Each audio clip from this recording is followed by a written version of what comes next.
தொழிற்பெயர்னா என்னன்னு கேட்டிங்கன்னா, இப்போ நாயால் கடிபட்டான், ரயிலில் மாடு அடிபட்டது.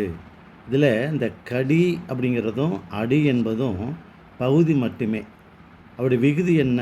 தல், அதாவது கடித்தல், அடித்தல் என்பது தானே தொழில் பெயர்.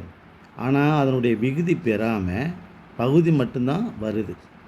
அதுதான் முதல் நிலை.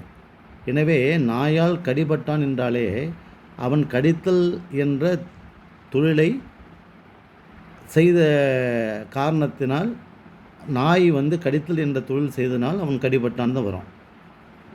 அப்போது ரயில் அடித்தல் என்ற தொழில் செய்தனால தான் மாடு அடிபட்டதுன்னு வருது. அப்போது இங்கே விகுதி பெறாமல் முதல்நிலை மட்டும் வரக்கூடிய தொழில் பெயராக கடி அடி வருவதனால இது முதல்நிலை தொழிற்பெயர்னு பேர். முதல்நிலை திரிந்த தொழிற்பெயர்னு என்னென்னு கேட்டால், இப்போ கேடில் விழிச்செல்வம் கல்வி ஒருவருக்கு மாடல்ல மற்றையவைன்னு வச்சுக்கலேன். இப்போ கேடில் அப்படின்னா என்ன?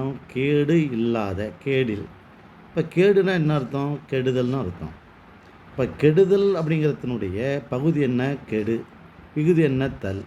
அந்த கெடு என்கிற பகுதி எப்படி மாறி இருக்குது? கேடு என்று மாறி இருக்கிறது.